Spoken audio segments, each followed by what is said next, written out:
Film की शुरुआत एक दूर दराज देश से होती है, जहां एक हेलीकॉप्टर की मदद से डॉक्टर माइकल मॉर्बियस अपनी टीम के साथ एक ऊंचे पहाड़ी इलाके में पहुंचते हैं। इस जगह पर एक खास किस्म के चमगादड़ पाए जाते हैं, जो सामान्य चमगादड़ों की तुलना में कहीं ज्यादा ताकतवर और आकार में बड़े होते हैं। माइकल अपने हाथ पर एक कट लगाता है। खून की गंध पाते ही कई सारे चमगादड़ उस पर हमला कर देते हैं और यहीं पर यह सीन खत्म हो जाता है। इसके बाद कहानी हमें 25 साल पीछे फ्लैशबैक में ले जाती है। यहाँ हमें एक युवा माइकल मॉर्बियस दिखाया जाता है, जो बचपन से ही एक दुर्लभ रक्त बीमारी से पीड़ित होता है। उसे चलने फिरने में काफी परेशानी होती है और डॉक्टर ये तक कह चुके होते हैं कि उसके पास ज्यादा समय नहीं बचा है। उसी अस्पताल में एक और लड़के की एंट्री होती है, जिसका नाम होता है माइलो। दोनों की बीमारी लगभग एक जैसी होती है, जिसकी वजह से धीरे धीरे दोनों के बीच गहरी दोस्ती हो जाती है। इन दोनों का ध्यान रखने के लिए वहां एक डॉक्टर होते हैं, डॉक्टर एमिल निकोलस, जो न सिर्फ उनके डॉक्टर होते हैं बल्कि उनके मार्गदर्शक भी बन जाते हैं। माइकल मॉर्बियस बचपन से ही बहुत तेज दिमाग वाला होता है। बीमारी के बावजूद पढ़ाई में वह बेहद आगे होता है। उसकी इसी प्रतिभा को देखते हुए उसे आगे की पढ़ाई के लिए अमेरिका भेजा जाता है। कई वर्षों की पढ़ाई और रिसर्च के बाद वह एक महान डॉक्टर और वैज्ञानिक बनता है। आगे चलकर माइकल सिंथेटिक ब्लड का आविष्कार करता है, जिसकी मदद से कई लोगों की जान बचती है। इसी खोज के लिए उसे नोबेल पुरस्कार भी मिलता है।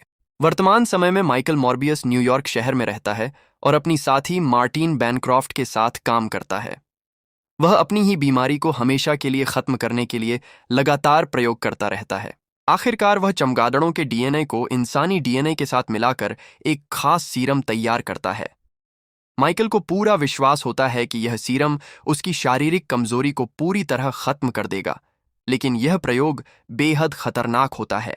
इस प्रयोग को पूरा करने के लिए वह अंतर्राष्ट्रीय समुद्री क्षेत्र में एक जहाज पर जाता है। वहीं वह सीरम को अपने शरीर में इंजेक्ट करता है। सीरम इंजेक्ट करते ही माइकल के शरीर में भयानक बदलाव शुरू हो जाते हैं। उसका शरीर धीरे धीरे एक दरिंदे जैसे वैम्पायर में बदलने लगता है। उसकी ताकत, गति, सुनने की क्षमता और प्रतिक्रिया शक्ति कई गुना बढ़ जाती है। अपना नियंत्रण खो देने की वजह से वह जहाज पर मौजूद सभी लोगों को मार देता है और उनका खून पी लेता है। अगली सुबह जब माइकल को होश आता है तो वह देखता है कि सभी लोग मारे जा चुके हैं।